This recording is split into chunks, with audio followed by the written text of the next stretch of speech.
Welcome back to Upstream. I'm Shane Morris, and Tim Padgett and I are talking more today about my conversation with Tony Esolen and his book, No Apologies: Why Civilization Depends on the Strength of Men. Welcome, Tim. I know you've read this book. You have a lot of great thoughts about it, and you thought it was very compelling and interesting. So let's talk more about it. What did you think about the conversation overall? Well, now that you mentioned that, you and I have just come out of a book discussion. We were talking about G.K. Chesterton, and one of the things that G.K. Chesterton is he's this overwhelming presence, right? He says these things, he just charges ahead. There's a bit of that in this. He said that Esolen is saying things that a lot of people aren't comfortable saying right now, and he just charges ahead. And there's something refreshing about that. There's a few points where I kind of wished he'd slow down on a few of those things, just as there is with Chesterton. But it was a very interesting read. There was a lot in there that I thought was very keen insights on human nature and some of the presumptions, not just assumptions, but presumptions of the contemporary age and some of the false ideas that we've had. So yeah, it was a very challenging book. There are going to be a lot of people who'd read this book today and be put off by it. But I think that if someone gives us an honest shake, there's a lot to be learned from, even if you don't agree with everything that he's saying. And that's something I think we've lost as a culture. You're going to be deeply offended if you read this book and you have anything like the standard complement of modern Western assumptions about things. So we did a breakpoint today, actually, as we record this, about President Biden's tweet where he said that democracy is a way of life. It's like, effectively, he said democracy is a worldview. It answers all your big questions and tells you why you're here and what we're to do in the world and so forth. I mean, it was extremely extravagant. And the assumption that tends to betray is that democracy is like something from natural law, that our form of government, that voting for our leaders is just something that is obvious and universally applicable to the human species. And that I have learned that is not an assumption the majority of the human race would share for the majority of history. That is, in fact, something that has been inculcated into me by my culture. I have that assumption because of my culture. And I think a lot of assumptions that we have about men and women and gender and the roles that each gender plays in the home and the family, the church, the workplace, government, etc. These are all things that we have received as if with our mother's milk in our society. And I think if you have those assumptions, Esolen's book is going to offend you. It just is, because he challenges a lot of those things. But B, I think you need to wrestle with him nonetheless, because, or wrestle with an author who makes similar sorts of claims and points. Because if you hold those convictions about men and women in particular, you're going to have to examine them and understand why it is you hold them to be able to justify yourself. And I think Esolen's book is useful just along those lines. So if I came away from his book saying, I hate everything he said, I totally disagree with him, I think he's dead wrong, I would want to be, if I really believed that, I would want to be able to explain why he's dead wrong and not just say, I'm having a fit over what he said because it offended me. That would be where I'd come from. Of course, I happen to agree with almost everything he said, so that naturally it was a fun read for me. But it's a challenging read, because the core of this book, as we'll talk about here, is that men and women are not the same. And men, we could write a parallel book about women and why civilization depends on the goodness, the nurturing nature, and the profound beauty of a woman's psyche, of a woman's contribution to family, to the church, to society. But this one's about men. This is about why men are indispensable. And we live in a time when a lot of people think men are dispensable. In fact, he brings up it wasn't Germaine Greer. I'm trying to remember which feminist said that women need men like fish need a bicycle. Well, false. And that's largely what Esolen is tackling in this book. Yeah, I think you see the power of the contemporary worldview on this issue. There was an extreme example I saw on Twitter recently. I don't know when the recording had taken place, but it was at some university setting. I'm just guessing that from the demographics of the youth of the audience. This scientist, a woman, and she was saying, how is it offensive to say that men are taller than women, or on average taller than women? And people got up and left the audience, left hearing what she was saying because of that. And that's crazy enough as it is. But they interviewed one of these people who was protesting, and some of them had to be kind of carried out or assisted out, I should say. One of them said, I'm all for people having their opinions, but there's no place for Nazism.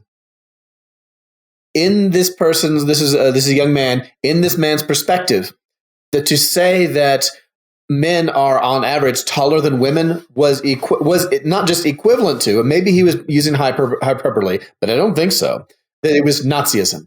And that just shows the power of our worldviews. I mean, this is why you and I have a job, because we get to talk to people about worldviews and help people unpack their own and help to correct them and all that kind of stuff. And I do think, your comment about democracy is a very key thing. I love democracy. I think democracy is a very good thing. It is but definitely on the Winston Churchill line. He wasn't the original person who said it, but we don't know who originally said it. The line where he says, democracy is the worst form of government in all the earth, except for all the rest. I mean, the full quote is a little bit longer, but that's the gist of it. That's where I stand, though. And if we were to go back to one of our ancestors 1,000 years ago, or even to someone who was a believer, go back to King David 3,000 years ago, or any of his minions, and you said, hey, I think the people should have the right to remove you from power, and they should have the chance to do that every 4 years. It's not even that the people of that day would not understand what you're saying. They wouldn't agree with what you're saying. They wouldn't understand it. They wouldn't grasp what you were getting at. And I think that this is a situation where, when it comes to issues of gender, issues of people having the men and women being fundamentally different while within this whole human race situation, it is so radical that they don't even comprehend what you're saying. Someone who wants to critique this book, and I have some critiques of the book, if someone wants to come along and critique it, they need to say why they do have those critiques. Because some of the examples, he's appealing to common sense. I think that's one of his great strengths. Again, I think he used the example, if you're going to hire a bunch of laborers to come fix your roof, that's going to be men. It's going to be males who are going to come do that. It's not going to be women who are going to come do that. You can posit any sort of reasoning behind it. You can discuss it. You can say it's good, it's bad, it's whatever. But that 99.99999% of the time, it's going to be a bunch of guys who are going to come do that task. And his appeal to that, I think that might be one of his strongest suits, is one, his appeal to common sense. He's saying men and women are different, and we all know that. That it's that second part, that we already know that men and women are different, and it takes effort to convince us that they're not different. Yeah, we need to dig deep here. We need to get behind the reasons why we as modern Westerners instinctively bristle at some of these observations and just identify those assumptions, because however you come out on these issues, it is important to identify your assumptions. This is like kind of running the Tom Holland, Glenn Scrivener play on yourself, but on a more specific level, instead of just Western liberalism and all its assumptions writ large, we're running this play on ourselves with regard to gender. So when we talk about, an issue like why the sexes break down a certain way across cultures, across time, why, when you hire a crew to come repair your roof, as my neighbors, I'm looking out the window around here because we've just gotten hit by 2 hurricanes this season, will have to do, because there are all these blue tarps flapping around in the current hurricane breeze as we record this. That crew is going to be made up exclusively of men. If there is a woman on the crew, it'll be an anomaly that's worthy of your notice. You'll say, wow, that's interesting, because it's something you just don't see. Why is that? Well, we've been programmed to say, with regard to that or any number of other sort of role breakdowns, that, well, it's just the way that we're acculturated, right? Men are taught to imitate masculine roles and do masculine things and play with masculine toys. And that's just the way they're raised. And so they go in that direction. What's the assumption at work there?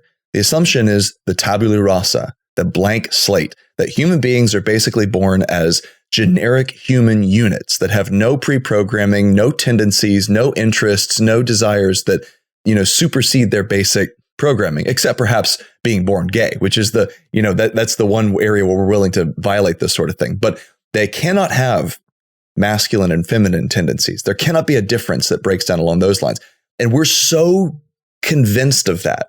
We have come to believe that so deeply in our bones for some reason as Westerners, that the extreme manifestation of it is that when you make a scientifically verifiable observation, like men are on average taller than women, or men are on average stronger and faster than women, and should not be competing with them in the same sports because of that, that offends people. People will cry over that. People will leave rooms over that. People will scream and howl and protest and try to get you kicked off campus because of that. Why? Well, because you're attacking an implicit belief at the core of their kind of worldview that everyone's the same. You know, we write our own stories. We captain our own ship. We are blank slates and we get to grow up to be whatever we want to be and follow our dreams. Okay, I get that that's part of your Western mythology, but you have the rest of the human species to contend with, because as Esolen said, when you go to a primitive culture and you say, who's out hunting the meat? Who's going to kill the seals or the bison or the mammoths if you go a little bit back in time? You don't have to wonder who it is. It's a party of men going to do that. The women are not doing that. And the question you have to ask yourself is, what's more likely? That every single culture that we have in recorded history has broken down along these stereotypically masculine and feminine lines, or that there really are masculine and feminine tendencies that are programmed into us as a whole, again, allowing for exceptions, that there are general cases. I think this points to there's the Gnosticism of our age, lowercase g Gnosticism here for anyone who's a theologian is going to fussy that we say Gnostic. But the Gnosticism of our age, that the physicality is secondary or evil. We write our own stars. We create our own journey, all this kind of stuff. One example, I saw this going around Twitter recently, was that there's a beauty pageant somewhere. I don't know where it was. And a transgender man, won it. If you look at that picture, the guy looks like a linebacker. He's huge. He's twice the weight of any of the other contestants in there. It is so ridiculous. You know that man did not win because of his feminine allure. This is a hulking guy. It's a big guy who's wearing a dress and has long hair. The amount of willing suspension of disbelief that the people who participated in that have to undergo in order to convince themselves that is normal, that is real, that they really think that he was the most beautiful feminine example there is ridiculous. We know that that's not so. And you guys mentioned the example of the fireman. It's a great picture of the fireman carrying that tiny little woman. The ethnicity makes it seem even more, because he looks like he's some corn-fed Swedish guy, and she looks Hispanic or something or other. So of course he's going to dwarf her. But still, there's that beautiful picture. We see that picture and we love it. We see there's something right about that. Or if you remember, it was like 3-4 years ago, there was that little boy who the dog was coming after his little sister, and he jumped right in the way. And we see that and we're like, that's right.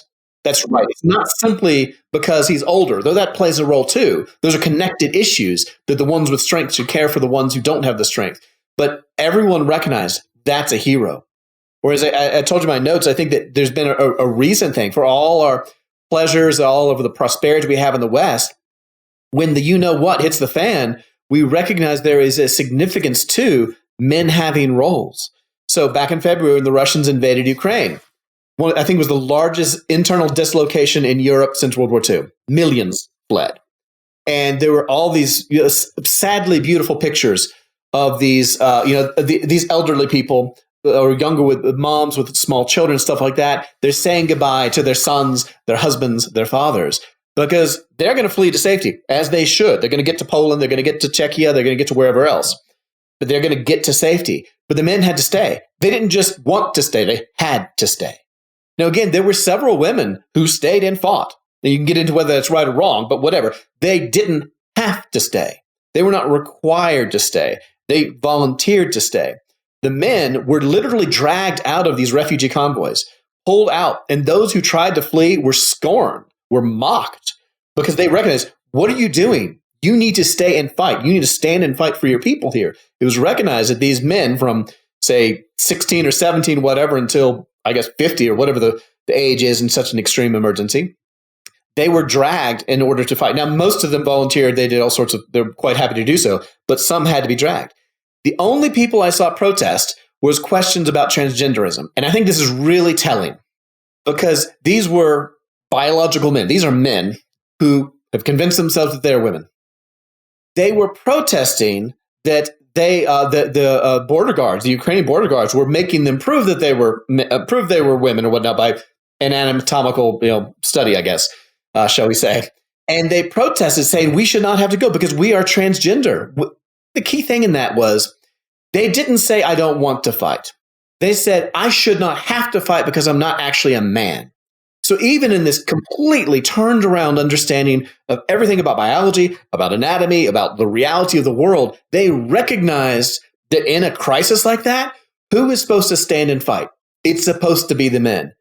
I think that is far more telling than any sort of illogical thing. They could not avoid recognizing the reality of that. So this is saying that hypocrisy is the tribute that vice pays to virtue. And I think we could slightly reword that and say something like, the parody of sexual characteristics and roles is the tribute that our mixed up age pays to a more sane age. And that doesn't have quite the, catchiness or ring to it as the original saying. But you see that all over the place. So you see it in the transgender soldiers trying to get out of fighting because, well, they're trans. And the same thing applies in the transgender movement more broadly with some of the popular expressions where, anytime your little kid expresses an interest in dolls or pink things, well, that little boy must actually be a girl deep down inside. And anytime the little girl likes to, head straight to the boy, there's no longer boys and girls toys in toy section, but anytime she heads for like the guns and the G.I. Joes and the cars or whatever, well, then she must really be a trans boy deep down inside. And there's this weird reversion of the vanguard of the sexual and gender revolution to the most supposedly regressive stereotypes as a kind of marker of the identity that's being taken on. And that's interesting. That's revealing. I mean, not to get too crass here, but you even see the same thing happen in homosexual relationships for the most part. In the male side of things, there's a more feminine, more effeminate individual. And on the female side of things, there's a more masculine, butch individual is the terminology. I'll just leave it at that. But the point there is that there is a natural order that's still being recognized and paid tribute to, even in the midst of a perversion of that order. What does that say about us? What does it say about us? The fact that everyone stands up and cheers when the little boy, Bridger Walker, I want to say his name because what a little hero, man. I hope this, follows him for the rest of his life in the best possible way, because he'll recognize that was an act of virtue and live into that for the rest of his life. But there's a reason why we all stood up and cheered when that story came out. And, this kid protected his little sister from the dog. Well, why should it be him? He's a kid too. They're both kids. It's terrible that a dog should maul either of them. And if the little sister had jumped in front of her big brother or even a little brother, I don't think it would have the same kind of ring to it that it did. It wouldn't have made the news the way it did. It would just be a tragedy. But there's a tinge of heroism to the story, to the tragedy that occurred because it was the little boy. And Anthony Esolen said that the historic reality of men and women is that men are the expendable sex, and that makes them indispensable. And I love that way of kind of putting it. Everything that you traditionally do to recognize this, whether it's men going off to war, whether it's men standing on the street side of the sidewalk, whether it's the opening the doors for women, whether it's something as simple as that expectation to pay for dinner on a date that still hasn't died, by the way, despite the fact that we're all good egalitarians. There's still this kind of unspoken expectation that a good man will do that. Well, why? What is this tribute that we're still paying subconsciously? Is this merely a vestige of something that's outdated that we need to just kind of purge from ourselves so that we're truly egalitarian?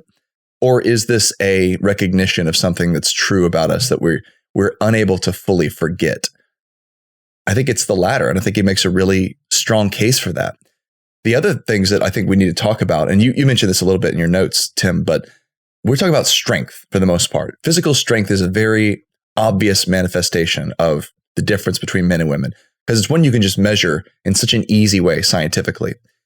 But there are other differences, and he actually spends the majority of the book on the more subtle mental internal differences. And this is where you'll get in trouble with people who don't want to say there's any differences. So men have a tendency to do things like suppress our emotions and be stoic. And he points to that and he says, that's good. That is how men win wars and how they do dangerous things and how they go out and, and investigate the bump in the night for the rest of the tribe or village or whatever. That's why the women are not the ones doing it. It's the men who go and do it. Why? Because they have a mastery over their emotions that enables them to say, yes, I'm scared, but I'm going to compartmentalize that and do this thing that needs to be done. And they do not expect, nor should they expect, women to do that. Why? What about the rage to master? This weird tendency. He calls it semi-autistic. I love that. That men fairly universally have. I see it in myself. To obsessively tackle a problem until it's conquered. To say, I'm going to bridge that canyon. I'm going to climb that mountain. I'm going to figure out that theorem. I'm going to complete that work of art. Whatever it is, the tendency to just abandon everything and give yourself to one thing. That is a characteristically masculine trait. I'm not saying there aren't women who get obsessive about things, but he's talking about general truths.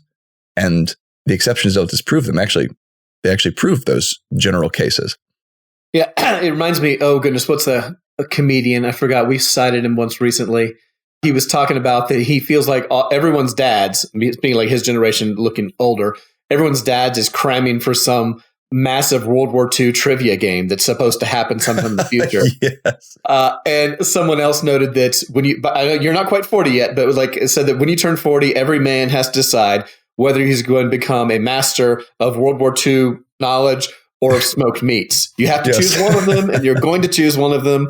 And there really is something to that. I'm leaning hard in the smoked meats direction at this point. Good. Just FYI. It is. Hey, I was a number 2 son, so my father grilled, and he taught my brother. I didn't learn that. All my friends growing up, they were all firstborns, and so they grilled. I didn't start grilling until I was 35 or something like that. So I'm a bit of a lag there. I think there is something to that. There is that sense of mastery. There is that sense of focus.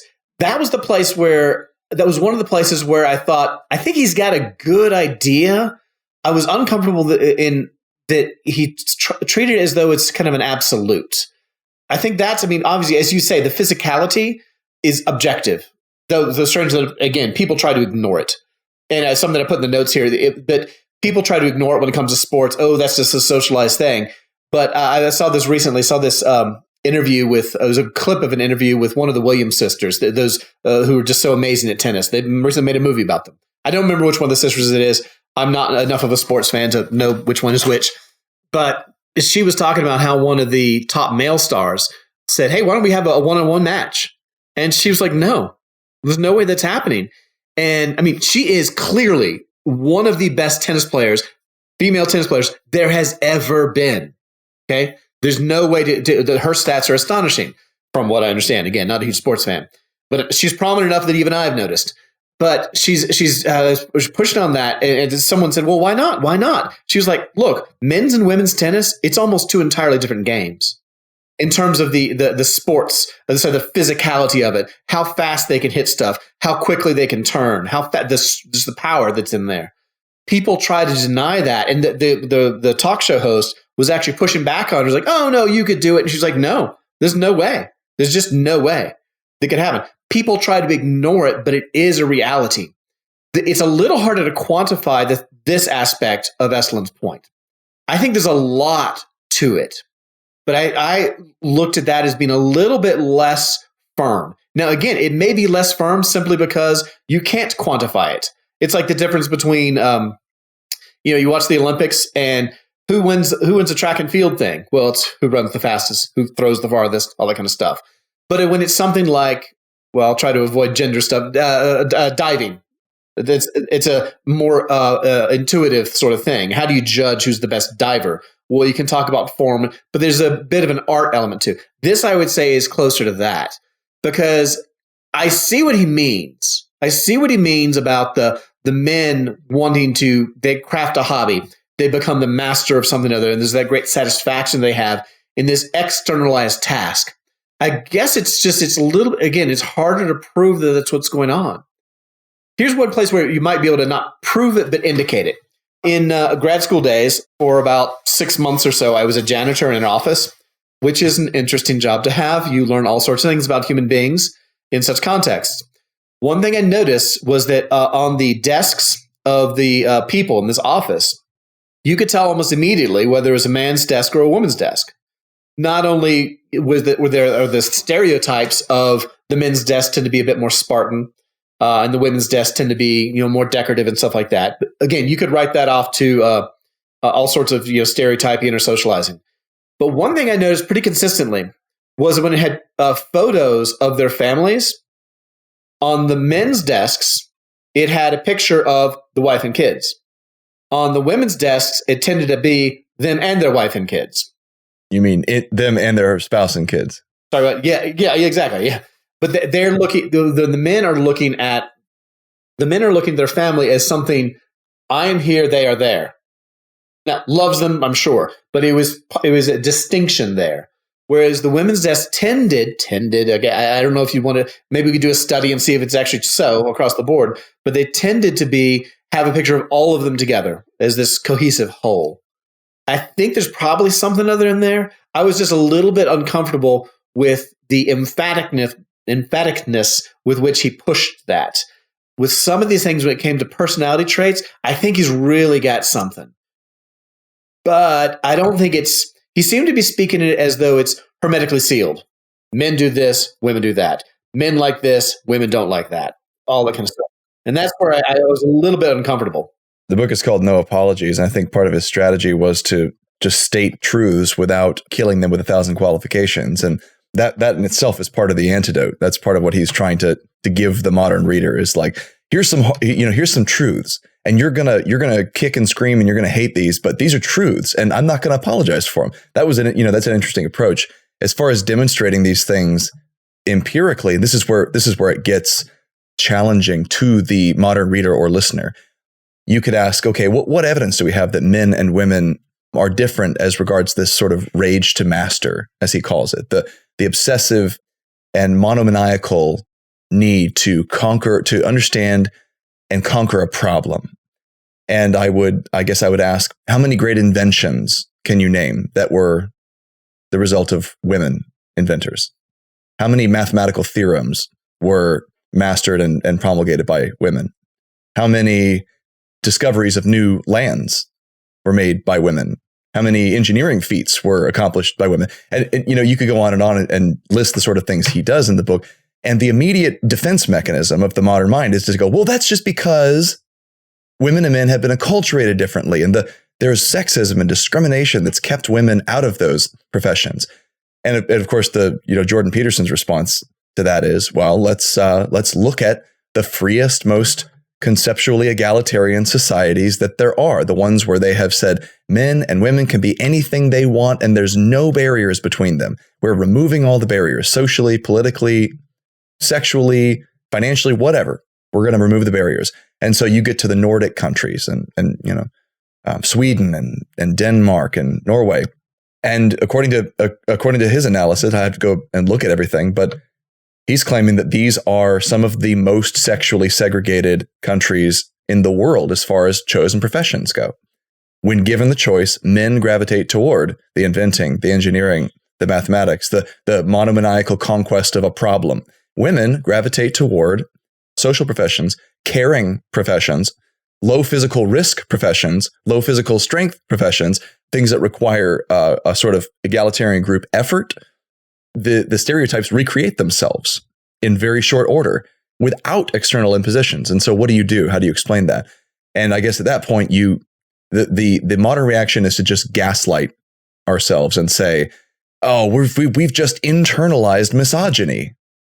Okay. Is there at that point, I want to ask the modern objector to this observation, is there any line of evidence that you would accept for there actually being a difference between men and women, a created intrinsic difference, or at least statistical differences that you can observe and say that, there's a scatter, there's a spread, but men tend to cluster over here and women tend to cluster over there. Yeah, there's a few BBs that stray in either direction. But as he said, you could have just as with strength, you could have a sort of Venn diagram. And you say, here's the men over here on the strength chart, and here's the women on the strength chart. And yes, the strongest women overlap with the weakest men. but it's a very small overlap. And the predominant cases are clearly distinct. He would say that the same is true of some of these mental traits too, which is, I mean, again, if you disagree with that, if you're just saying, oh, Shane, you're such a sexist, you're so regressive and misogynistic, fine. But explain to me why you think that. Explain to me why you think that in a way that doesn't just get to a sort of a priori assertion. I believe men and women are the same deep down inside, and that's that. Okay, well, you can say that, but at that point, you need to recognize that what you're doing is making a faith claim. You're not actually observing the world the way it is and drawing conclusions from it. That's the problem. I think that's the key thing, is that we're dealing with an ideology. It's not about discovering what is out there in the world and encouraging the good, discouraging the bad, et cetera, et cetera. It's having an assumption, again, a presumption about how life ought to be and only paying attention to the evidence that fits that sort of thing. How many movies have been made in the last 5 to 10 years highlighting the contributions of usually women, very often women of color? I usually don't like that term, but it fits here, to various fields. Very, very often, disproportionately often. Why do they do that? They're not doing it to create an accurate reflection of what has gone on in history. They're doing it to make a point of how things ought to have been and how things ought to be. In some cases, there'll be a sex change. There was a movie called The Aeronauts a couple of years ago, and Felicity Jones was in this. And I didn't notice it because Felicity Jones is a phenomenal actress, and she is just, she's great to watch. She's so good at what she does. And she was great in Rogue One too. But I found out after the fact that was a true story, but they switched the sex. It was actually 2 men pioneering dirigibles and, ballooning. It wasn't a man and a woman, but in part to add the romantic aspect, obviously, but also in part to shoehorn a woman's contribution into the thing, even when it didn't actually exist. Like, sure, make a movie about Marie Curie or something. There are women who have done these things that are kind of stereotypically masculine and playing around with uranium, and you can make a movie about them. That is a thing that exists on the fringes. But if you want to, like you say, if you want to accurately represent the history of exploration, invention, and discovery, it is going to be a story of men inventing, exploring, and discovering, with a few women sprinkled here and there. And if you want to, that's just the fact. But we don't want to do that because we want to tell a certain story. Why? I think that we want to tell a certain story because in many ways we live in a very insecure, identity-less age. As a friend of ours said, that data is not the plural of anecdote.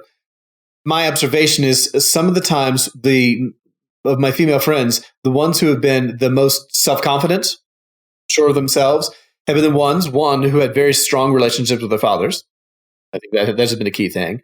But they're also the ones who are least likely to take offense at being a man stepping up or something like that. They don't care. It's not part of their identity to constantly push. And I think that it's kind of a reciprocating thing where our society is lost its sense of identity.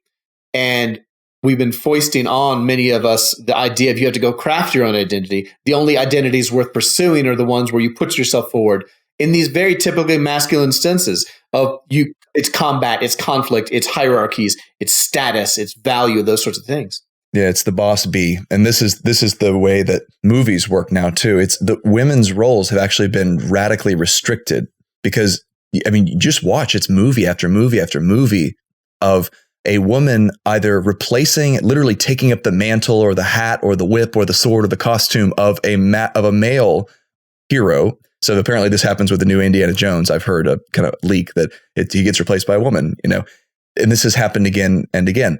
But notice the roles that they're stepping into. A woman in entertainment today is almost never taken seriously unless she walks in with this swaggering confidence, slams down a beer in a dirty glass and, just chugs the thing and then tells the incompetent, stupid, lazy men how it's going to be. Like, she has to have some surprising mastery with firearms or power tools or be like insanely supernaturally acrobatic and good and just like destroy men in physical hand-to-hand combat. And that's what we're telling our girls. That's what it means to be a good woman, is to be a man.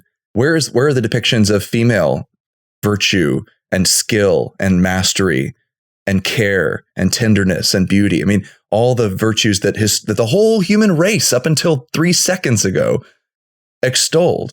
Where are those things? Like Kevin DeYoung asked in First Things a couple of weeks ago in his big article about children, the case for children. He said, just once, I would love to see a Christian college highlight a stay-at-home wife and mother in their, as one of their star alumni.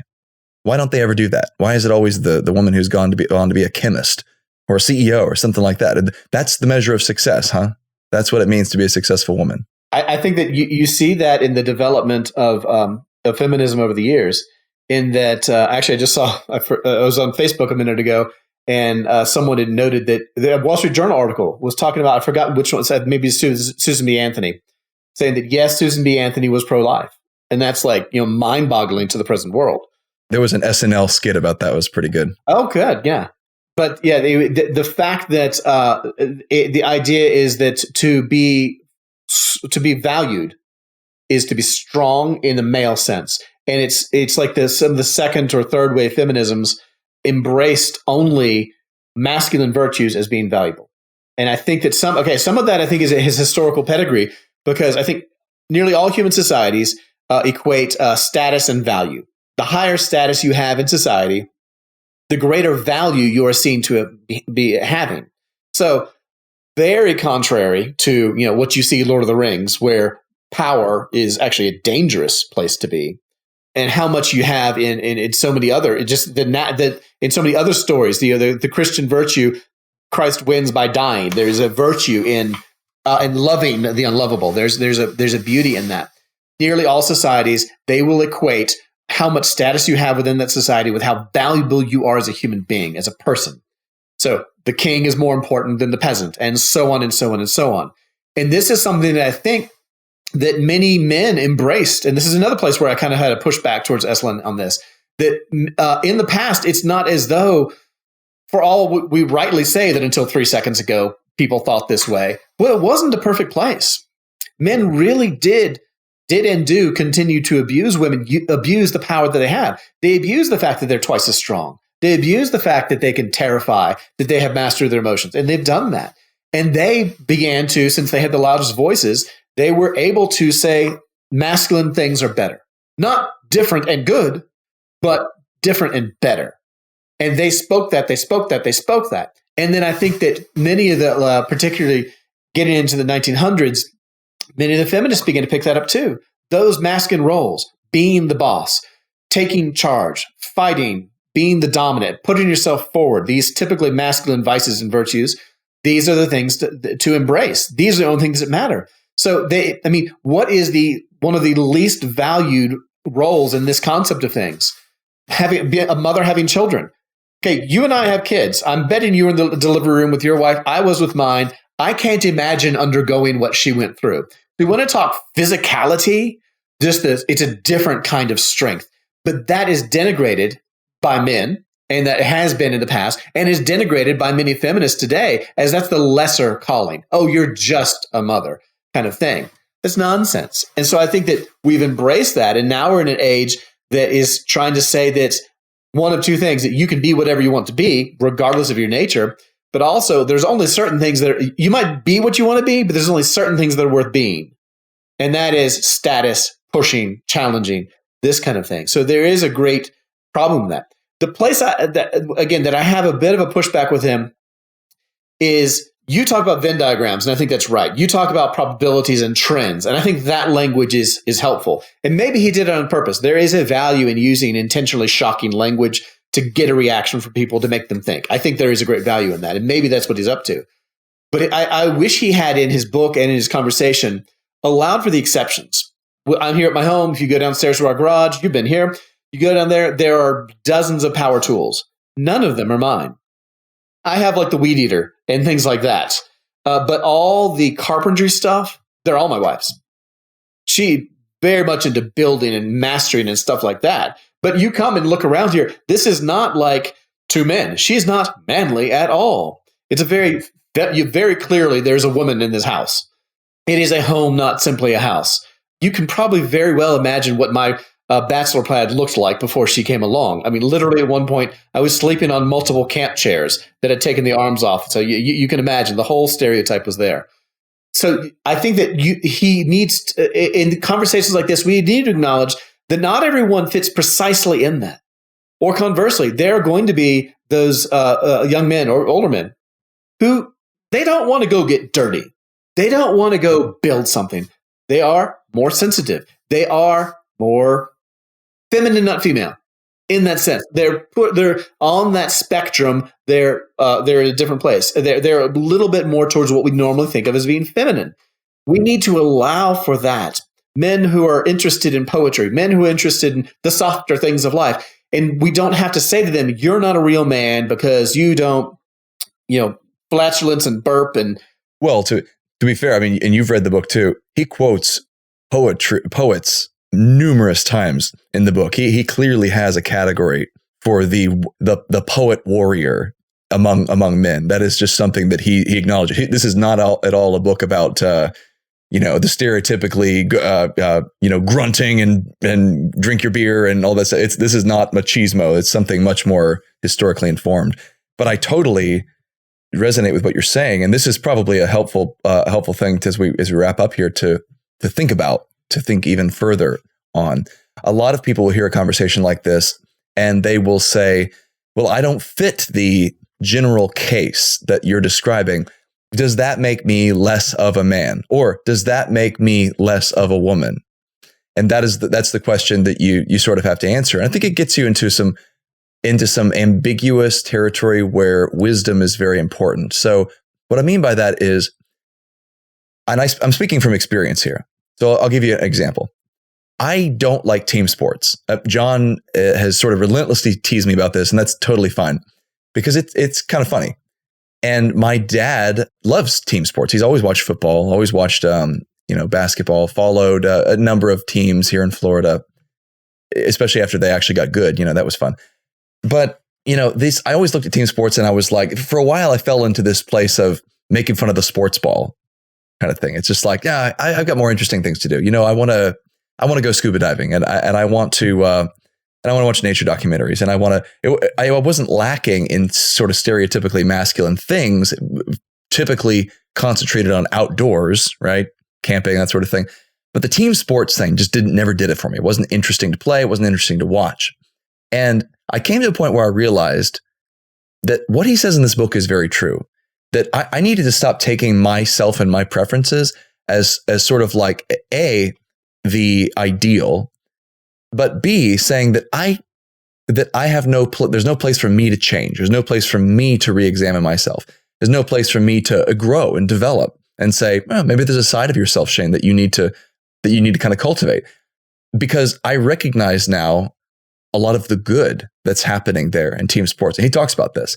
The team manifest in sports, in strategy, in the kind of mock warfare that takes place on a court or a field or a pitch, because that's how men work. There's something essential to that. And if men didn't have an instinct to team up and strategize and have hierarchies and so forth, then, like he says, civilization couldn't exist. Certainly you couldn't keep your civilization from being conquered by another, because sport is play that leads to, military mastery, among other things. And so I've had to say, even if that's not where I gravitate toward, I need to recognize that is a really important thing, and that I should be grateful for that, and maybe even develop that side of myself a little bit, maybe even move in that direction. That's good. So, and I think there probably is a parallel on the women's side, where it's just like, yes, it's true that you are an outlier, and that doesn't make you less of a woman because you don't happen to like tea parties and sewing or whatever. Pick a stereotype. But at the same time, have the humility to look at those things and what's taking place there and ask yourself, why is it that so many women have loved these things historically? And what is it that I'm missing about that? And do I really have the arrogance that it would take to denigrate that and say, not only is that not for me, that's not important, or that's not what really being a woman, means or that's not even important to being a woman. Have some humility. And as Chesterton says, let the democracy of the dead speak. As we examine these questions, and this is something I'm wrestling with too. You brought up sexism in the past, and it's undeniable. Read the church fathers.